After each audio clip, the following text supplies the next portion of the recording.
Time now to dive into the world of K-sports. And for that, we've got our sportscaster, Jason Lee, in the studio. Welcome back, Jason. Hi, Jason. Hello, good afternoon. Good afternoon. Now, Jason, it feels like yesterday that we've been talking about the Winter Games, but they already wrapped up. We're in March.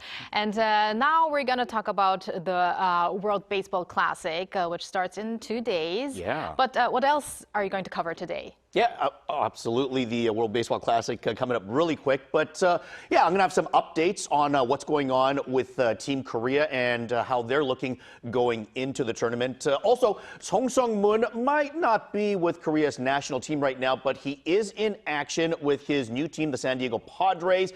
And a black eye for the 롯데자이언츠 as they prepare for the upcoming KBO season. Details on that. And also, the KFA announced their Player of the Year for last year, and it wasn't Son Heung-min. I'll tell you who it actually was. Can't wait for that. But let's start with a big sports event. We do talk about, we have a big sports event after the other. After the Winter Games now, we're going to have the World Baseball Classic. So some updates on Korea's team. I think they're going to first play against the Czech Republic, right? That's right. Thursday night, they play the Czech Republic. That's coming up really, really quick.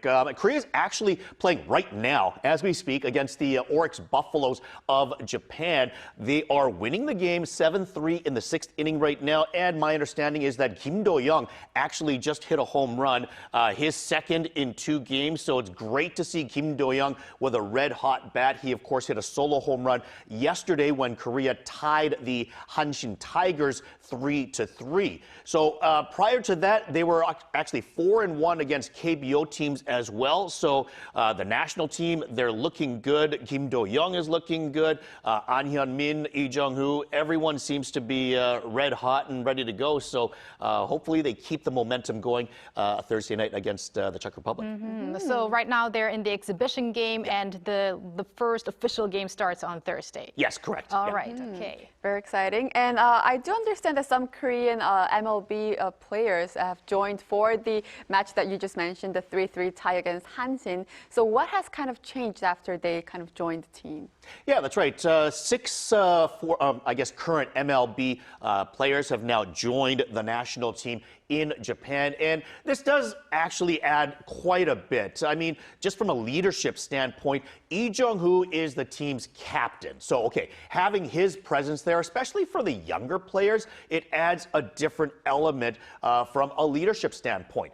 Also, from a talent level, I mean, okay, you're basically adding 6 of the best players on the team, not just Lee Jung-woo, Kim Hae-sung, and Ko Woo-suk, the Koreans who used to play in the KBO, but they're also adding significant biracial Koreans in Jahmai Jones, Dane Dunning, and Shea Whitcomb. And by the way, my understanding is that Shea Whitcomb also just hit a home run today. Dane Dunning, he pitched 3 scoreless innings for Team Korea in the game today. So these guys are all contributing immediately.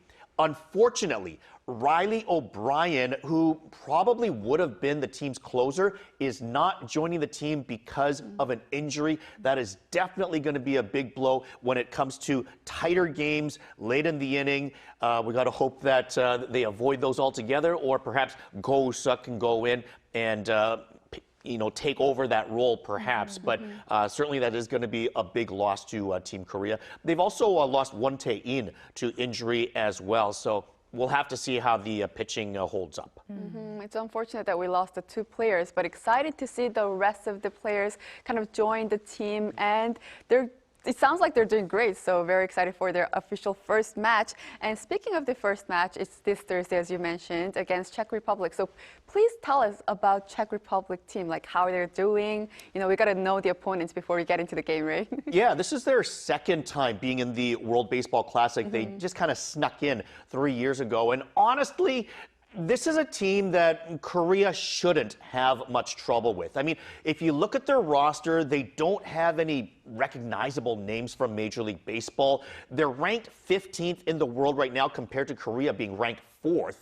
And hey, Korea beat them twice in exhibition games last November, 3-0 as well as 11-1. And that was before Korea added all of their MLB players recently. So I don't mean any disrespect to the Czech Republic by any means, but Korea should be the clear favorites going into this game. And I think their strategy, to be honest, should be to save their best arms for their next game, which is going to be against Japan. Of course, they also play Australia as well as Chinese Taipei. So I think it's going to be better to save their best pitchers and players for those particular games and, maybe sub in against the Czech if necessary. But it's basically their easiest game comes first, and then their most difficult game will be the next game against Japan. Right. I don't know if this is true, but is it more easy to predict games when it comes to baseball than with other sports categories? I kind of feel like with some, like football, for instance, when we talk about rankings, I hear many sports experts saying, okay, but the rankings are not saying everything. So what about baseball? I think with baseball, it's in particular who's pitching. Because one starting pitcher can literally shut down another team's offense completely. If you have the best pitcher in baseball and he's on the mound throwing 5, 6, 7 scoreless innings, then it's going to be really difficult for the other team to win. So one player can really make a big difference out there. And Korea's got some top pitchers certainly available. So we'll see how they do. But once again, I think it would be wise to save those arms, not against the Czech Republic, but probably for Japan, Australia, and Chinese Taipei in particular. But we'll see, what they do for strategy. And my guess is that they'll probably be doing something along those lines. All right, and staying with baseball, you mentioned, Jason, Song Sung-Mun is not with the national team because he's trying to cement himself a role with his new team, the Padres. So how has he been doing? That's right. He had an injury in the offseason, and originally he was going to play on the national team, but I think he realized that because of the injury, he needed to make sure that he made a really good impact and a good impression on the San Diego Padres. So instead of coming back to Asia to play in the Baseball Classic, he's staying in spring training with the Padres right now. And so far, he's got 3 hits in 14 at-bats. It's still early, so he's got plenty of time to improve on those numbers and adjust to major league velocity when it comes to batting. And I think for the time being, he's doing okay, but he's definitely got a little bit of catching up to do. He's got an opportunity to win their second base job or perhaps a super utility role compared to guys like Samad Taylor and Jose Miranda, who have got some, they're putting up some decent numbers right now in spring training. So I think Song Sung-Mun's got a little bit of catching up to do. But as mentioned, he's still got a few weeks to make an impression. And I think he definitely has the ability to do that. But he is going to have to hit a little bit better over these next couple of weeks.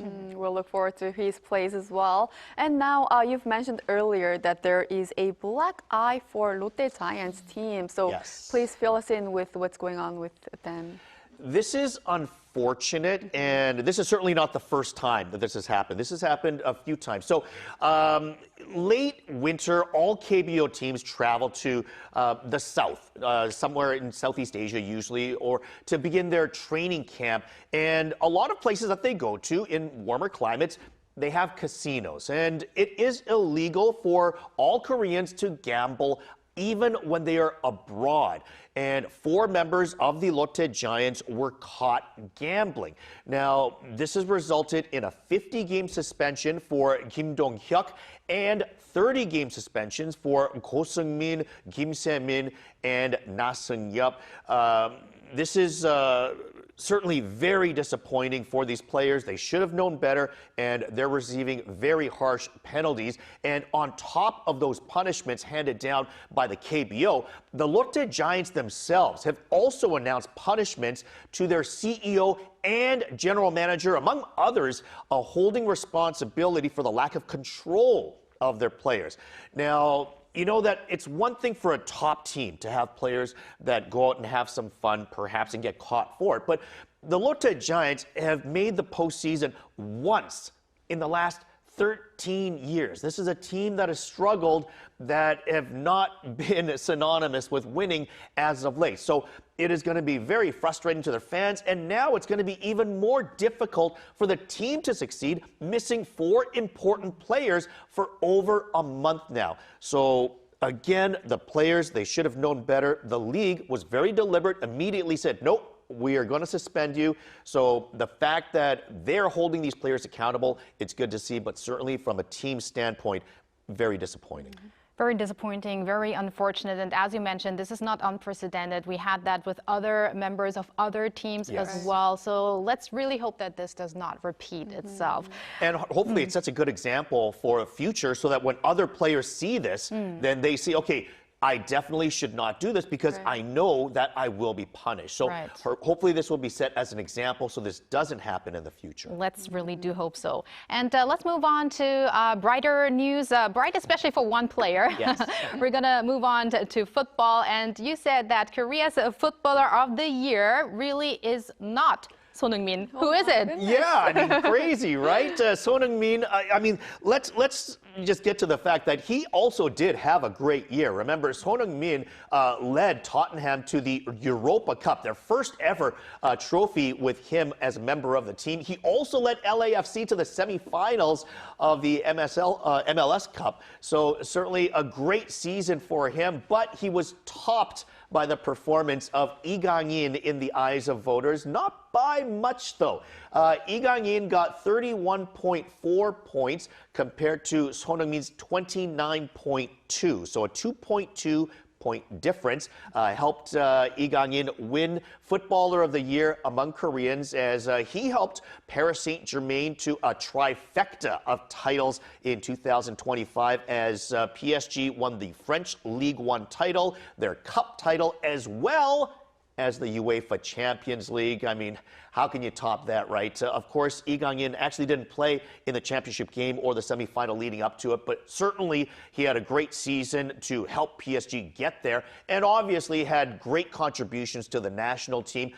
Many times I recall last year being here talking about his great long passes that seemed to set up goals regularly for his team as well as Team Korea. So great season for Lee Gang-in, and this is his first time ever winning this award as Football of the Year among Koreans, while Song Sung-Mun has won it 7 times, but not this time. Well, good job to Lee Gang-in. And to Song Sung-Mun, I mean, his number is number 7, so maybe it's better to have that for another year or...